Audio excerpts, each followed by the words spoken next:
And I remember that being magic, shake it, the Outcast song, although don't shake 'em, that's actually not true because it messes with the ink. Oh, You shouldn't shake oh, 'em. really? Just as an aside, don't shake 'em. What, you get like weird faces? Yeah.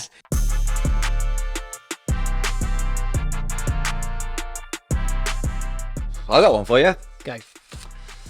Social media, it's becoming a big thing, right? Yeah.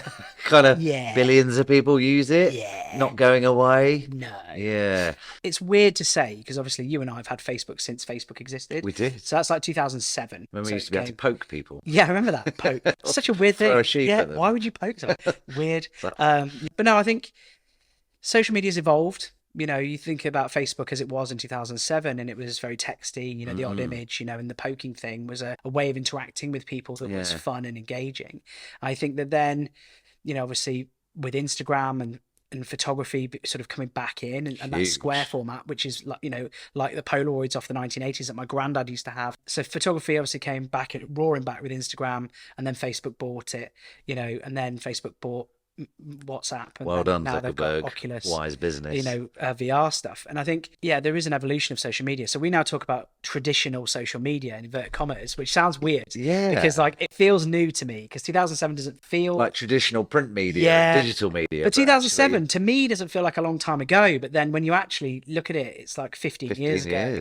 And you think, well, some people weren't born. That makes me feel super old, right? But what that means is that the newer social media have pushed things forward. So things like TikTok, Twitch, what it does is it makes it an interesting playing field when you're a business to try and think about which channels you should leverage and how. That's probably another video. No, we can talk about it. But I think if you take them individually, right? So Facebook's still the biggest social network. And if you just literally bare bones analyze, you've got Facebook, which is mass market, and it's the advertising revenue is cheap. They own Instagram. Still very cheap. Yeah, they own Instagram, and it means you can cross-pollinate between Instagram and Facebook and cross-post and all that sort of stuff. And you're going to hit people who might not have come across you in the sharing and all that sort of stuff.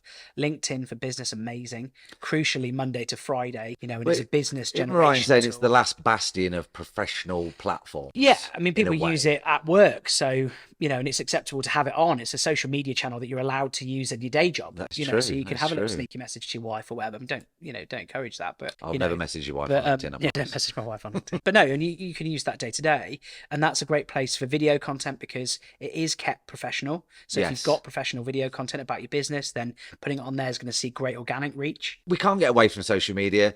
I mean, I think it's fantastic and mind blowing that it's given people livings. It's amazing for your business. You can get your message and your brand in front of more people now than you could ever have done it. Pretty much free, right? Well, for free, but obviously a bit of paid advertising goes a long way. We've got a good friend of ours, Paul Long, who does Facebook advertising for a living. And, he does. And, he said that in a local community, if you're a local business targeting local people, about 35 to 40 pounds a week will give you really great coverage, like explosive coverage, so that's really good. And it's low cost. You think about, hark back to newspaper days when I was writing for how much was a full page? £1,000, right. £1,000 page. A week? A week, yeah, in a weekly paper, and so if you equate it like that, and we talk about that in the property industry when we work there. £1,000 a week. Imagine what damage you can do with Facebook. Crazy. But you think about that, in radio advertising, we had that costed recently. It was £3,500 for a month for 30. For just a run. For the same advert 30 times. Yeah. If you spent £3,500 on Facebook and built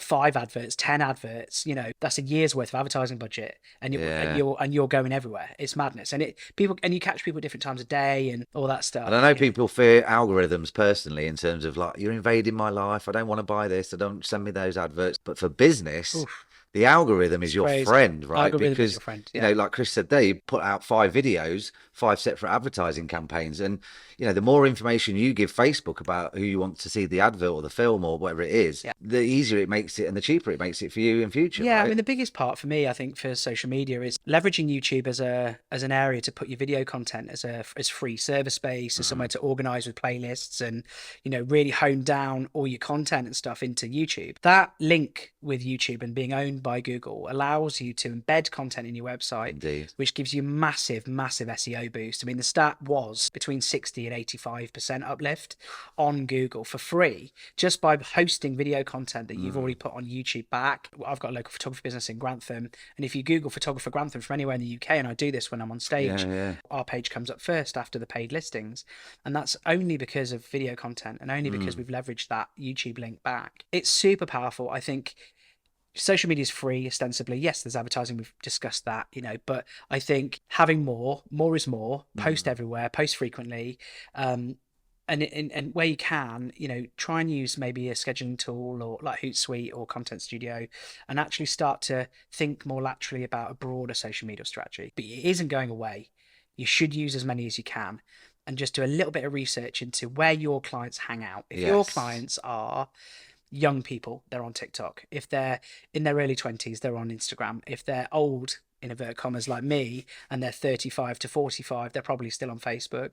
If they're a business person, they're on LinkedIn. So who's buying from you, and where should you put your content in order to engage with the people who are your guys, your tribe, the people who will buy your product? And just be prepared to put in a bit of energy. Like for a few months, right? We're talking here. Well, I mean, I think for at least 12, I mean, you look at what we were doing 5 years ago when we started, and we look at what we put on social media then and what we put on social media now.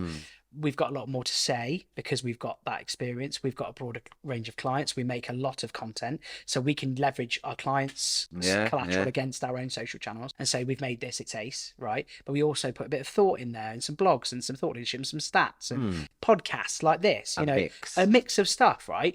And you don't know who's going to see stuff. You don't know when they're going to see it. You don't know how they're going to see it. It's not always today or tomorrow or next week. It's sometimes next year or the year after. Yeah, I mean, we always talk about filling the business hopper, don't we? Yeah, like you've got to fill new clients in at the top, and just meeting people and exchanging details. And what was our longest one? I think 4 years. 4 years. Someone came and was like, "Oh yeah, I've been following you for the last 4 years." Incredible recruitment consultancy. More people came back to us after 4 years and said, "Actually, we're now ready to do business with you." And so, that it's important that you think about the short, the medium, and the long term. And social media can help you do that because it keeps you present. That's the key part. So find your tribe, find the channel that suits you, that works best for you, that sees your return, and go for it. Love it.